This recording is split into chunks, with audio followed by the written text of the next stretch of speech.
Trace this map of the Western Hemisphere, and you find the Pan-American Highway. Connecting Alaska down to Argentina, it's the longest road on the planet. But zoom in at the Panama-Colombia border, and the road simply stops, leaving a 160-kilometer void of raw wilderness. This void is the Darien Gap. Out here, physical border markers and tangles of barbed wire signal a harsh, real-world division between the two nations. It is physically impossible to drive a vehicle across this stretch of land. And if you attempt to abandon your car and bypass the jungle on foot, the journey is frequently fatal. A geographic anomaly so severe, it successfully defeated modern infrastructure and physically severed a hemisphere. The first major obstacle is the hyperdense tropical forest. The ground itself is choked by an aggressive, impenetrable web of thick tree roots that makes clearing the land an absolute nightmare. Then there is the climate. Constant, heavy rain and severe humidity mean the environment is perpetually waterlogged, creating murky, swollen rivers that routinely flood their banks and destabilize the soil. The mud, roots, and endless water combine to form an active adversary that simply swallows heavy machinery whole.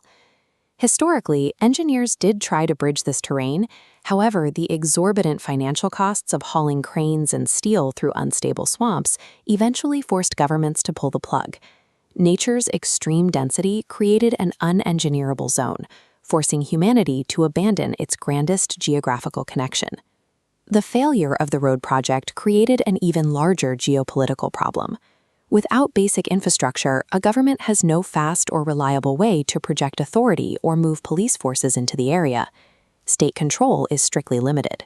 Panamanian and Colombian authorities can effectively patrol the accessible coastlines and the very edges of the jungle, but they cannot secure the interior. That leaves the deep, untamed center of the 160-kilometer gap as a complete power vacuum. This vacuum naturally attracts human predators. Large numbers of smugglers, cartels, and armed gangs flood the region because they require entirely ungoverned spaces to run their operations. The hostile terrain stopped a highway, but it actively incubated a massive sanctuary governed entirely by criminal enterprises. Here is the brutal irony. Despite being officially impassable and effectively lawless, the Darien Gap is heavily trafficked by human beings. Looking at the schematic of migration flow, you can see how people moving from South to North America by land are geographically trapped. The routes all funnel directly into this single restrictive bottleneck. The physical reality of walking this route is grueling.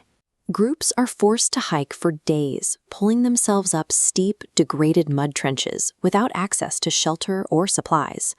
And the people attempting this climb are highly vulnerable. You frequently see families navigating severe, slippery drops with young children strapped to their backs, moving in desperate search of a better life. Yet the swamps and the wildlife are arguably the least of their worries.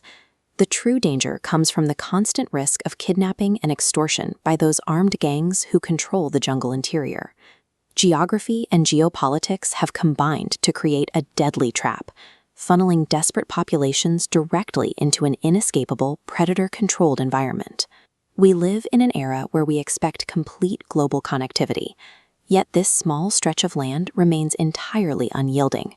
Impossible terrain defeated the infrastructure. The lack of infrastructure erased the rule of law, and that lack of law weaponized the jungle against the vulnerable. Ultimately, the Darien Gap stands as a catastrophic geopolitical failure, remaining one of the most perilous bottlenecks on Earth.